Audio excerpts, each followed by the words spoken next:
La thérapie cellulaire en cancérologie consiste à utiliser les propres cellules immunitaires du patient comme médicament pour lutter contre les cellules cancéreuses. Elles sont modifiées ou non en laboratoire, puis réinjectées en une fois. La thérapie cellulaire par cellules CAR-T a pour objectif de modifier et renforcer les lymphocytes T, victimes des mécanismes d'échappement immunitaire développés par les cellules cancéreuses. Cette thérapie débute par le prélèvement de lymphocytes T sur le patient par une technique de tri des cellules sanguines appelée aphérèse. Les lymphocytes T prélevés sont modifiés en laboratoire pour exprimer un nouveau récepteur à leur surface, nommé CAR, leur donnant la capacité de mieux cibler les cellules cancéreuses, de s'activer à leur reconnaissance et de les détruire. Ces lymphocytes T modifiés sont ensuite multipliés artificiellement avant d'être réinjectés aux patients par perfusion. Cette technique est déjà utilisée dans les cancers hématologiques, mais est encore au stade de développement dans les autres types de cancers.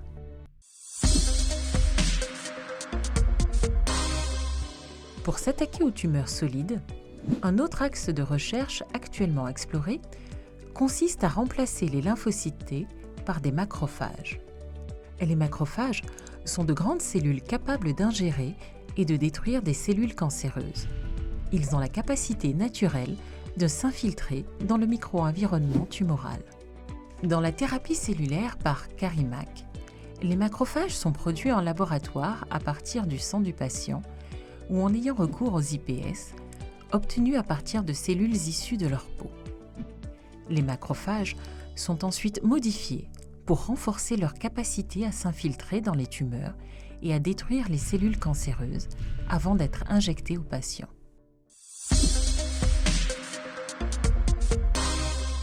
Thérapie inventée à Gustave Roussy, les chevaux de Troie thérapeutiques reposent sur l'emploi de monocytes, des globules blancs qui ont la particularité de se rendre naturellement sur les sites d'inflammation comme les tumeurs.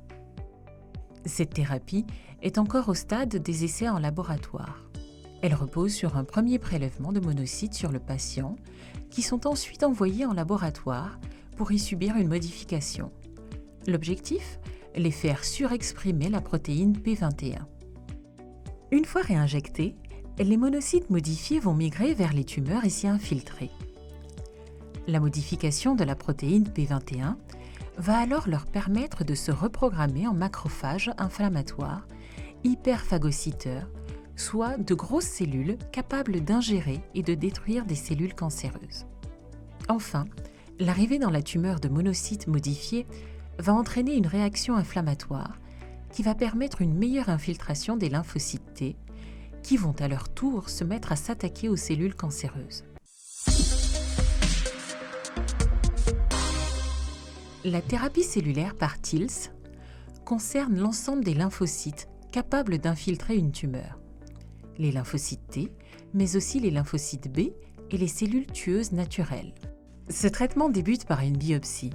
Un chirurgien prélève sur le patient une lésion tumorale d'1 à 2 cm. Cette lésion est déposée dans un milieu de culture riche en interleukine 2, une cytokine qui va maintenir les lymphocytes en vie et favoriser leur multiplication.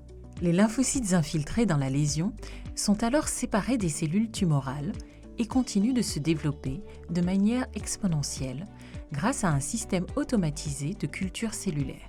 À la fin du processus de développement, un liquide est obtenu extrêmement riche en lymphocytes. En parallèle, le patient reçoit pendant 5 à 7 jours une chimiothérapie pour diminuer son taux de lymphocytes naturels. Une fois la chimiothérapie lymphodéplétive terminée, les TILS sont transfusés aux patients ainsi que de l'interleukine 2 à haute dose pour soutenir la propagation de lymphocytes dans l'organisme. Cette dernière étape nécessite une surveillance médicale étroite.